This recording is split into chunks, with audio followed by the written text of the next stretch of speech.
Welcome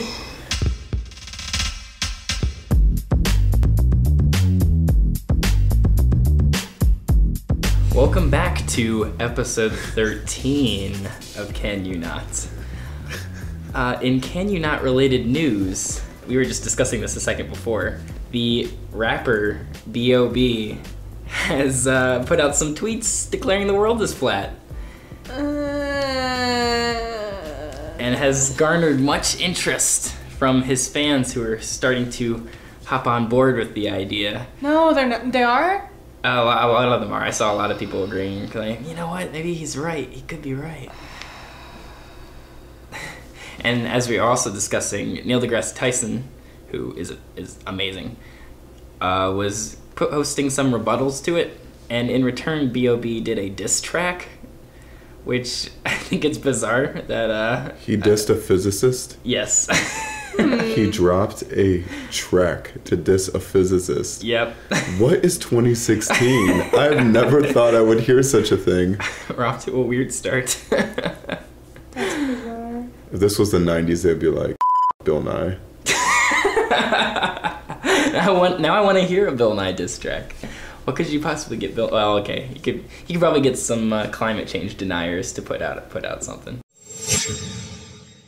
Semi-recently, I was on Twitter, and there's a young adult author named Barry Laga, who I follow, and he tweeted that he thinks that debates, like the Republican debate or the Democratic debate or any political debate, ought to be held without an audience, because he thinks that if there wasn't an audience, there would be less wasting time with cheap jokes or with like one-liners that will get people to clap, and he thinks that that would be a way that the debates would improve. And I was thinking about that, so I went online and I was looking around, and there's some people who don't even think the debates matter, and there are other people who think that there are better ways to do it. They think that there are ways to improve it. Like, one person thinks that all the people participating in the debate should get a full script of questions, that way they can be prepared, and they should be able to call out other candidates when somebody's lying, and there should just be other things put in to improve the debates. So I guess, in general, what I wanted to talk about was, do you think that, especially at this stage in time, do you think that the debates even matter? And do you think that they function the way that they are, or do you think that they should need to be improved? They're not functioning the way they're supposed to. Like debates, there should be an affirmative process and a negative process in response to either plans, motions, set principles that you're trying to relay to a sizable audience. And when it comes to that, I don't think any of these debates are following that at all. I think it adds into the reality TV kind of distortion that the election's kind of taken on at this point. I mean, I don't really know how far back they've been going.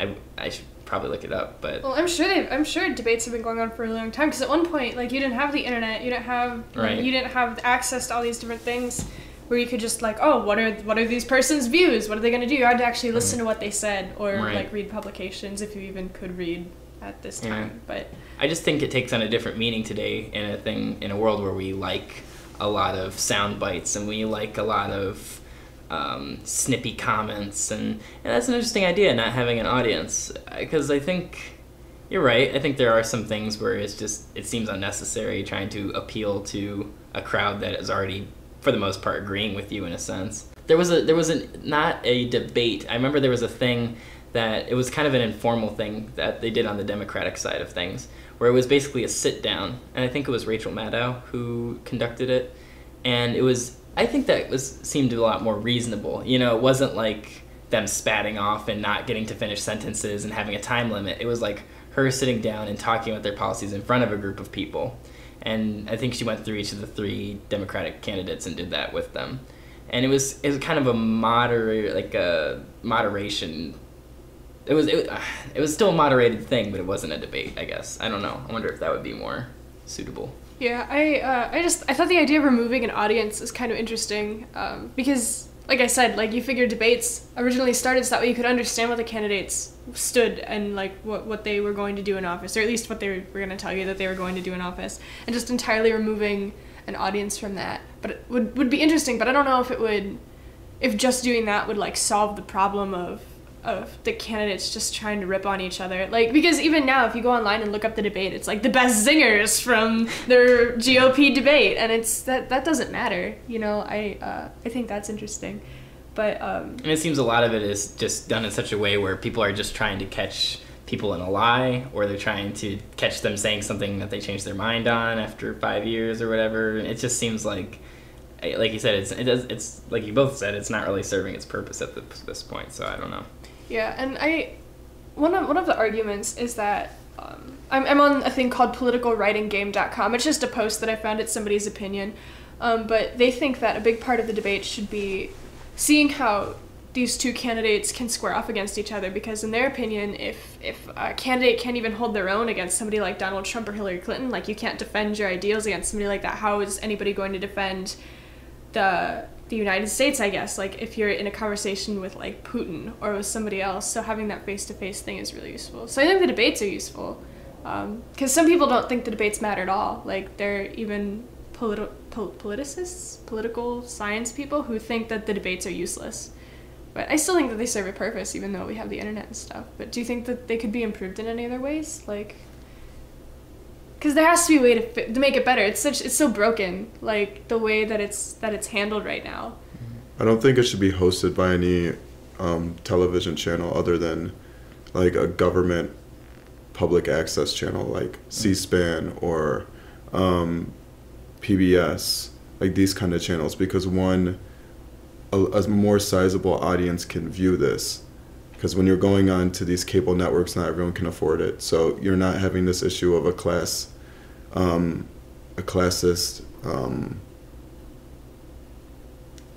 loophole you could fall into. One.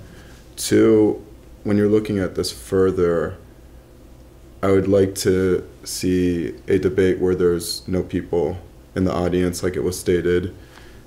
And then from there, you really get a clearer scope of what is going on, because one, a bigger audience is watching this, because more people would be able to access it through these two channels. And the other thing too is these politicians aren't going to look that amazing when they don't have an audience to feed back off of. Like, I know this is so stupid, but imagine like these subpar singers just singing to no one, and you're viewing it on a television screen. You're obviously going to tell who sucks and who's really good. You know what I mean? Like, some singers will look like Effin Sanjaya, and the others will look like Kelly Rowland or Adele. Yeah, I don't know. I didn't even think about that. Like, when you're watching the debate, you can hear what the audience is doing. So you're gonna take cues from the audience, even though you're not a part of it. So it's almost like groupthink. You're picking up these cues from people.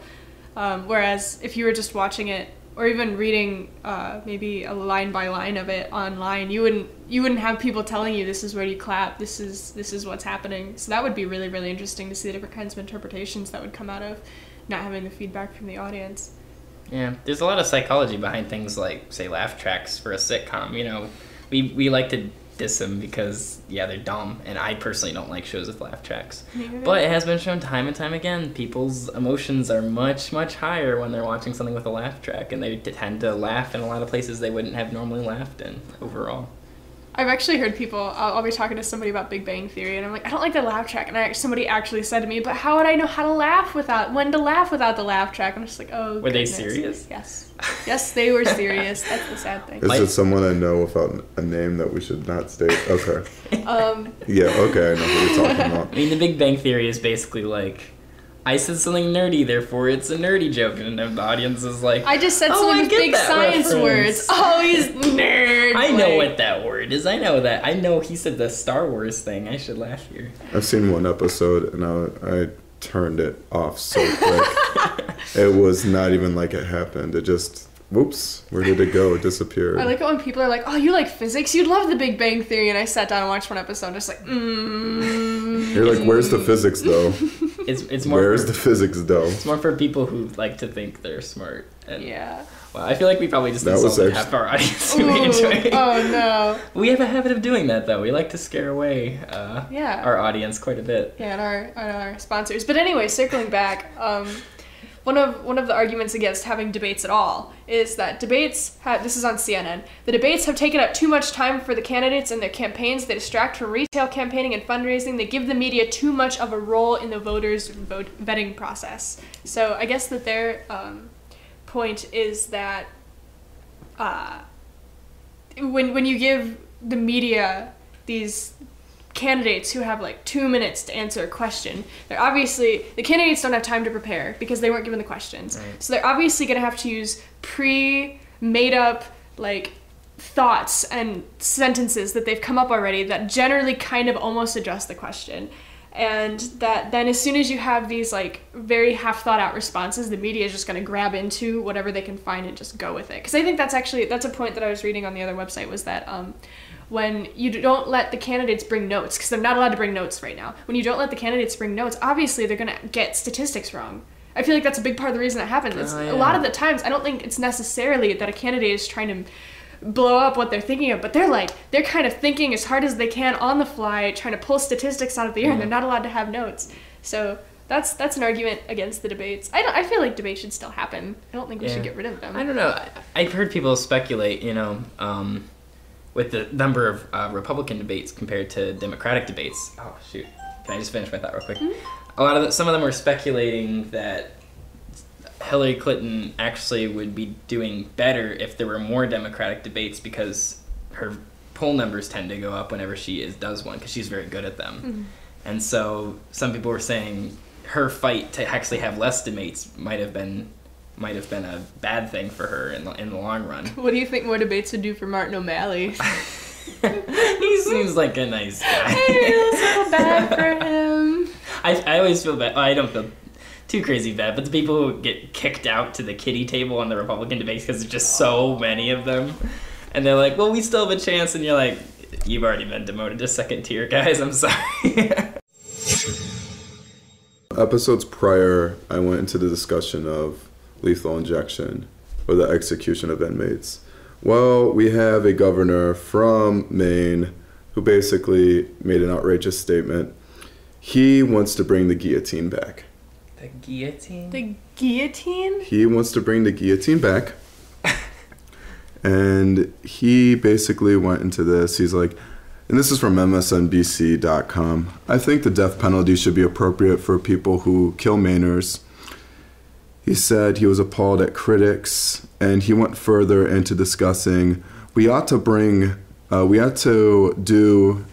ought to do is bring the guillotine back, he said, interrupting hosts that were asking him questions. We could have public executions, and we could even have a hole where it falls in. He's made also a lot of racial remarks to out-of-towners and drug traffickers, meaning black people that come through, and how he must protect Maine women. So he has a lot of issues going on right now. And then the article goes further into Tennessee Governor Bill Haslam. He last year raised the prospect of bringing back the electric chair when the chemicals for lethal injections weren't available. Oh, so this is like a ridiculous reaction to lethal injection being illegal? In a sense.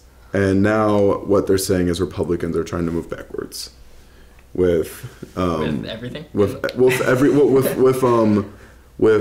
this idea of execution. It went from basically guillotines to firing squads, to electric chairs, to lethal injection. Now it's going backwards from lethal injection to electric chairs and I mean, obviously we should be bringing back the noose. I mean, it's so much more stylish. We still actually use it today. It's called the police officers. They just don't wear white anymore. They wear navy blue. Oh man. The truth there. The truth. So basically the question I'm pivoting is, should we take this seriously, or should we really, really think about this? Because this is a governor, and there's plenty of other governors that want to keep this execution style of justice. Should we be taking this seriously at all? I mean, he is a political figure. Yeah. Like I almost feel like even if we don't think he's being even if we don't know for sure, if, like given the opportunity tomorrow to like guillotine somebody, that he wouldn't do it. I think that we should take seriously the fact that people elected this person and he's saying this stuff. Like, he's obviously going to have some people behind him if he's able to, get elected in the first place, I'm sure. But I don't know. This is one of those times where I feel political correctness should be applicable. Like, this is so wrong on so many levels. Like, it's one thing to say I am for the death penalty. Like, that's an opinion that some people have. But to say to bring back opinion. Yeah, and to bring back the guillotine, like that's cruel. That's even awful. Public exhibitions, like that's insane. That's just barbaric. Like, I mean, people always create this portrait of, say, the Middle East that is entirely inaccurate or very extreme. It takes small ounces of truth and blow it up. And so, of course, areas of the Middle East are said to be, barbaric, and they just resort to the least humane ways. And, of course, these are the same people who want these barbaric things that they're claiming that the enemy has and trying to, like, incorporate it into our everyday lives over here. So what does that say about him? I'm totally against execution. I stated this in an earlier episode. My thing is this. I think we should hold these inmates until they're of old age where they can really do nothing. Like, let's hold them till they're 70 or 80. You know what I mean? Instead of killing them. That's often more of a punishment. That's more of a punishment. And it's also cheaper. And it's cheaper as well. And that's what I was getting to. And if we can stop our war on drugs, then we wouldn't be paying as much tax money. And these executions cost so much money, and they botch them. They're so unsuccessful. Especially since I'm pretty sure the chemicals are mostly illegal, like, in general. Yes. So they're always, like, getting a hold of them and making sure that they're correct is, like, really shifty business. It isn't done correctly. It shouldn't be done at all. Have we talked about this guy before? We have not. Okay, because I just found another quote from him. He's totally racist. He said, incidentally, half the time they talking about his supposed drug dealers. Okay. Yep. Incidentally, half the time they impregnate a young white girl before they leave, which is a real sad thing because then we have another issue we've got to deal with down the road. We're gonna make them very severe penalties, and by they he had said before that they were guys by the name of D-Money, Smoothie, and Shifty. Smoothie? What is that? Okay, so this is, that's exactly what I was talking about. I just didn't have it verbatim. So yeah, this guy is an outward racist. And what's his name? Paul LePage? LePage. And the ACLU is full against him. And when the ACLU makes a statement or a stance against a politician, it's for a good reason. It's the ACLU? American Civil Liberties Union. Oh. They were responsible for bringing down stop and frisk in New York City. Okay. And they're fighting that in also the city of Chicago. And they also bring up a lot of human rights issues to the table for people of color. And basically, this guy has just been an outward racist for so long. And now he wants to be this. He wants this. Guillotines. And it may be metaphorical. Maybe he just wants a more open carry atmosphere, and it's okay to shoot people like G-Money or Smoothie or it's D-Money or Daquan. Like, it's so racist. I think we need to start a hashtag free smoothie. Oh my god. White girls would start following you. I know McDonald's would pick up on it and be like, oh, everyone seems to want free smoothies. Maybe we should have a free smoothie day. Oh, goodness. And there goes another sponsor. But I'm reading that he was talking about, I guess there's a heroin epidemic in Maine right now. And so I guess on one level, it's understandable because heroin, even discounting like the organized crime that has to move heroin from place to place. Heroin is kind of a big deal. Like, that's if you're having a heroin epidemic, I can kind of understand getting excited about it, but public executions seem a bit much because I think that drugs should be decriminalized. I don't think that they should be legalized. Like, all drugs should not be legalized because then, like, corporations would get a hold of, like, oh boy, I don't want Coca-Cola selling me cocaine, like, on TV. But do you ever wish you could take people and just send them back to the time that they would be most happy, and, like, take this guy and send him back to, like, medieval era, like, it's not even century. medieval era. It's literally 40 or 50 years ago. George Washington made soldiers shoot their comrades because they were against him. Like, he caught an enemy army and forced people of that army to shoot other people in that army. The men were literally sobbing when they pulled the triggers to kill their friends. George Washington is one of our founding fathers. Our hero. But it's embedded in the soil. We come from a county where there's a huge heroin epidemic, and it's been going on for the past 15 years. And like all over, there are lots of places. And now it's blowing up everywhere. Ohio, just in Ohio, like heroin's... I went to school in Huron County, and it has the worst heroin epidemic in the entire state, last I read. The reason why I bring this up, though, is I can tell you off my... I don't know. We all live very different lives. But I could tell you from my experience, people that I knew around me that were, like, dealing heroin, or, like, I didn't know them personally, but I knew they did at a time in their lives. It was a mixed bag of people. It wasn't just black people. It wasn't just Hispanic people. It wasn't just white people. It was a mixed bag of people doing it. So the fact that this guy is just typecasting one race as the drug dealers, and also, that's a little much. Public execution? Like, I don't think anybody wants to sell or do heroin. Like, there's obviously some, and that's what I was getting at with decriminalization. Like, people need help. Yes. Like, I've known a couple people who have issues with heroin, and I don't know them super well. Like you said, they're just people who I'm aware of, but it's not that they're terrible people. It's that they're having problems, and they can't deal with them, or they can't afford to deal with them. And if it would be decriminalized, then what could happen is if somebody knew about this person, they could take them to a hospital and say, this person is having a problem, instead of them having to take them to the police because nobody else is going to help. Like, exactly. And the police aren't helping. And when people take drugs, they get arrested. That's so messed up to me. Mm-hmm. The fact that they take the drug, they're automatically a felon, or they have a misdemeanor on their record. That's crazy to me.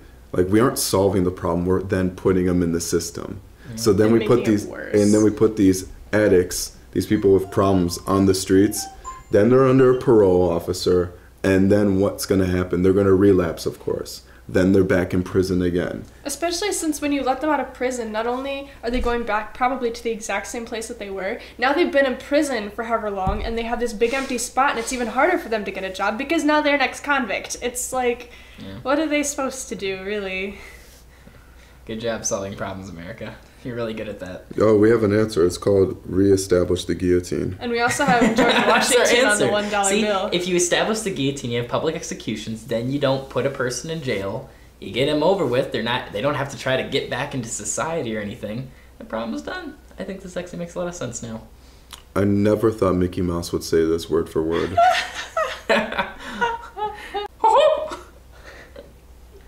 The listeners thought we were lying. And that's your one dad joke for the podcast. I really like living in a society where we have so much access to information. I think we take it for granted.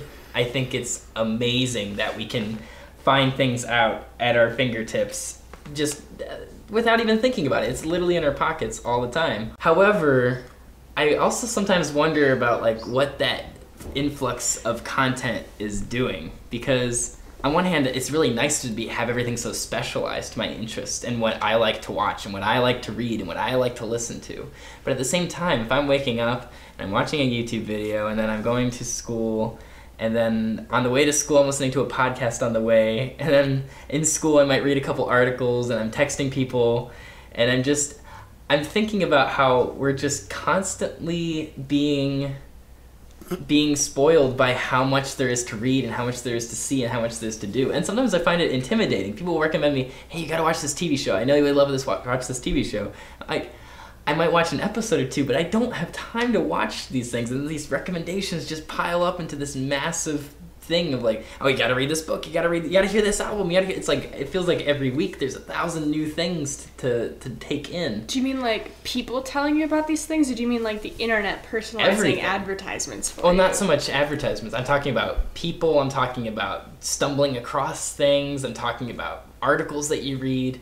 It's just this like, you can never catch up with everything. I'm sure it might have been a little easier when you had less access to a lot of content, when there was a couple channels on the TV, when there were, so many magazines that you could get in your area, or a newspaper that you would read. I feel like maybe it was a bit easier, and not necessarily better, but at least it was like easier to stay in touch with all these things. If someone said, "Hey, did you watch, I don't know, Wheel of Fortune last night?" Like, you're like, yeah, because there were 3 channels, and that was one of the only shows on. So of course I saw it. Or like when MASH ended, and it was the biggest series finale of all time. Again, there weren't as many options anyway, so it wasn't as split up. Like, a bunch of people probably watching it because, hey, you know, it's one of the few things that's on TV. So I don't know. What do you both think about this predicament? Do you try and keep up with every single thing that's happening? Not everything, but even just to get to a base level of what I'd like to. But what counts as a base level? Like, we have the internet, Joe. You can literally watch literally anything you want. That's what I'm saying. It's too much. But isn't that the beauty of it? Because the point of the internet isn't to watch every single thing. The point of the internet is to choose what you're going to consume. I realize that, and I love that. That's what I'm saying. It's wonderful, but at the same time, it's hard when say I hear of 5 new shows that are just amazing, and I don't even have time to watch one, so I end up like just. To me, this sounds like a personal problem. I don't say that to be funny, but you know what I mean. Like enter, like, I don't know, we all have different tastes and mediums and everything like that. Like, if I were to follow every album and every single from like every artist that I'm into, my head would explode. But the thing is, we all take in things differently. Our appetite for media is way different. And one of my professors actually just stated something really interesting. I think it was this last week, or even possibly yesterday. And it was one of the two. And it was our attention span has went from 12 seconds to 8 seconds because of technology. I think it's our expectations for the capacity of our attention span is actually devalued our attention span. Because we have the technology, we think we can like jumble everything and do everything, but in fact we can't do it successfully at all. I don't feel the pressures you do, honestly. Maybe it's just because I don't see things the same as you, but yeah, like I think most TV shows suck. So if like 5 people recommend me a TV show, I'm just gonna assume that they all blow and not watch any of them. So you know. I mean, if I were to see every article and then like jump into it, then my head would explode. I don't do that. Maybe it's just because that's what I want to do with my life. You know, I want to make movies and TV and stuff like that. So like I feel like, oh, I have to understand what the cultural zeitgeist is for right now. You know, meth. Like I want to take Write this a in. show about meth. I could say the same thing about what I want to do. I want to do PR and integrated marketing. It's that on crack, honestly. I'm the reason why things are being shared and things are being talked about in a sense. Like, that's what I want to do. But I don't feel the same pressure as you do. Oh, yeah. You make it sound like you're drowning in a fucking well of BuzzFeed articles. And then, like, over here, like, I want to be an engineer and I don't read any engineering articles. Like, I'm the polar... You are doing way too much. Jesse's probably at a good and I'm just not doing enough, like, at all. I guess I didn't realize this was such a personal thing. I just kind of felt this was everybody's problem. I mean, I've kind of felt that way about books before. Like, I feel like... Why are you laughing? I'm just picturing books hitting you in the face and you're like, I can't handle. I literally can't handle books. That's what I'm picturing right now. Just the whole library is just raining down on my head. No, but I have felt similarly to books. And now I'm picturing the gif of like the girl in the hot dogs hitting her face. Okay, I'm sorry. No, but I felt that way about books because there are a lot of things that I want to read, and it's hard to get to all of them. And especially, my roommate actually said like books are such a slow medium. Like if you watch a movie, you can sit and watch the movie, or a TV show. You sit and you watch the TV show, and especially with movie, you have the whole story in maybe 3 hours, probably 2 or less than 2 hours. Or with music, you hit play and you hear the music. It doesn't take that long, but books you actually have to sit down and commit to. Mm-hmm. So I've faced this before, and I've thought about it, like, what am I going to do? I want to read literally everything, and what I ended up doing, like I said, is it's choosing what you want to consume. So I feel like in your case, what you would do is instead of taking every recommendation, what you would do is try and instead of watching everything, try and choose what you want to watch. And you can make educated choices. Like, you can look it up online or, like, whatever, or, like, take recommendations from people who you think have better opinions or opinions that fit your opinions more. But it's choosing what to consume, because I still think that what you're doing and what Jesse was talking about with just all the media, it still has to do with access. And I don't think it was better when everybody watched MASH, because the only reason people watched MASH is because there wasn't anything else on. They didn't have a choice. Although MASH is a good show, I would argue. Okay, I've never watched it. But I know what you're saying, and that's why I'm saying it's not necessarily... It's good that we can be so much more individualized, and that we have to fight to get an idea out because there's so many other good ideas out at the same time. It's terrible not just ideas that people are preoccupied with, like Donald Trump. Right. Because back in the day, everything had to be at a middle. You know, it had to be not too dumb, but not too smart. You know? I don't even know that it had to be at anything. It just had to get on the television. It just had to sound to a bunch of white people. But now we can have things that are super intellectual. We can have things that are super dumb, and we have everything in between on every single part of the spectrum. Because no matter what, it can. Well, that's one of those that they have in the middle. You know what I mean?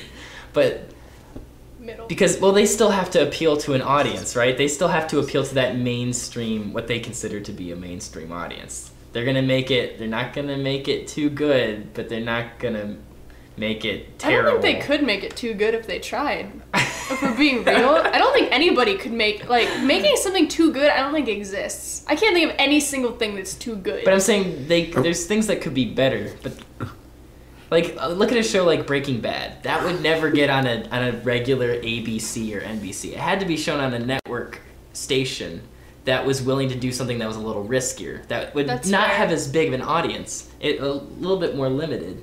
But the audience that they do have is so fervent and was so engaged that it didn't matter. They didn't have to be on ABC. They could get away with going on a cable network. It's fair. I just feel like, you know, even when we watch a movie, like you're talking about, you're also on your phone and you're doing homework and Are you?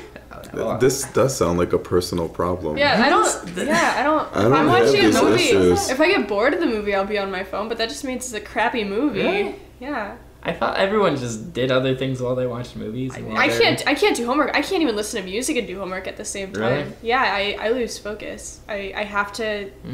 But that's part of the reason why I don't like watching. It's funny because books require so much effort, but you can put a book down and pick it back up really, really easily. When you're watching something, it's super hard, to pause it, because you can't start right back up again where you were unless you're on Netflix and Netflix saves your spot. You know what I mean? It's but the ability to pick something up and put it back down is the way I operate. No, I can't have the TV. I can't even sleep with the TV on, let alone do thinking things like homework. I can play solitaire and have the TV on, but usually I'm not watching the TV if that's happening. Play solitaire on my phone. Yeah. Wow, skills. Shocking news. Amber skills. has Windows 95 on her phone. She's playing Minesweep right now. Oh man, does anyone remember the space pinball? Everybody remembers the space pinball. Why was that even a question? It was the greatest. If we have Founders generation listening, they might not. They saw a picture of it on Tumblr and thought it was cool, and they didn't know what it was. And they liked it, even though it said only 90s kids will understand. I love how they do that for things that still exist, too. I saw something that was like a Capri Sun, and it was like only 90s kids. They make organic Capri Suns now. What does that even mean? What is an organic Capri Sun? I don't comprehend. It's made from pure sunlight and water. Would that be called... Never mind. Sunlight and water. Never mind. What did we learn today? Debates are a sitcom. Maine is the new South. I have a personal problem. A very serious one, apparently.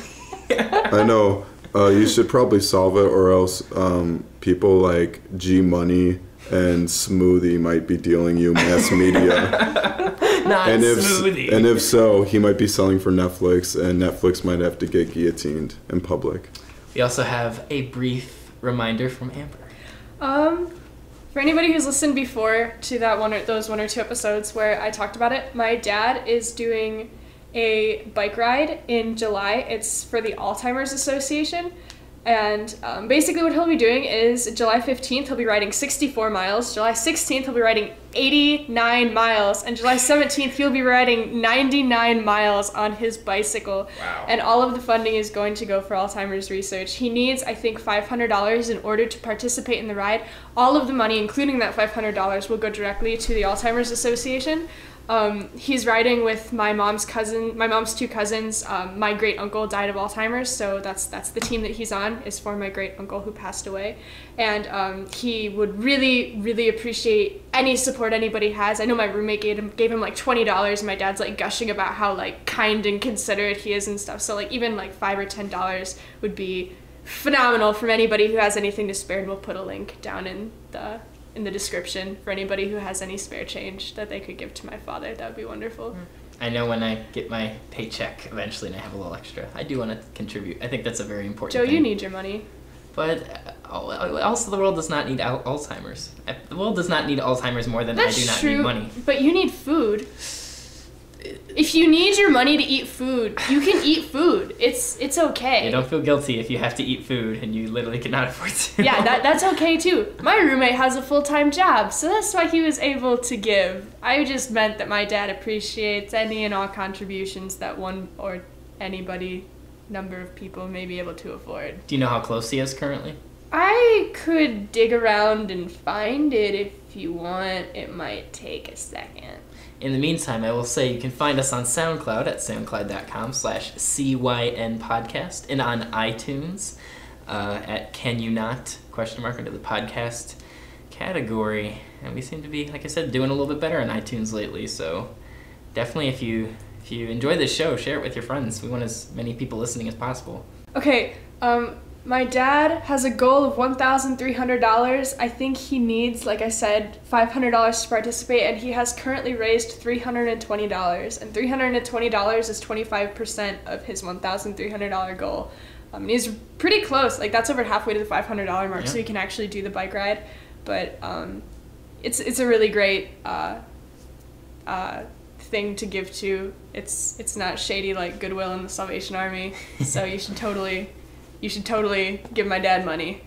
Sounds awesome. Please make sure that our mascot gets on this bike ride. My dad is not your mascot. We should get it. We should make him like a Can You Not sticker for his bike helmet. A t-shirt. Oh my god, a Can You Not t-shirt! Amazing. I did have someone ask about our ox mascot. Nobody's drawn one yet. They're like, and I don't know. I'm thinking Mr. Johnson might be our new mascot. No. His face is just on the back, and then there's us like photoshopped in. We should make him a Can You Not t-shirt for his That would bike actually ride. be really awesome. Or at least a sticker. Or a sticker. Or a water bottle. It says he could just have Can You Not water. gear. Can You Not bike gear. Swag out. Like Your make boy's shining. a presidential candidate, like Can You Not 2016, like a bumper sticker on the back of the bike. It's just like It has to be- stickers of our heads, just like smiling. And then he's gotta take a picture when he's off in like, I don't know, in the middle of the countryside. No. Yes, we'll get listeners through this. Yeah. People be like, "What's that really fly sticker on your helmet?" We'll be like, "I don't know. Let me pull up this podcast." And they'll be like, And he'll drinking say- water bottle and eating Cliff Bars, listening to the podcast. But when they ask him, he'll say, "Can you not?" Can you not? Can you not?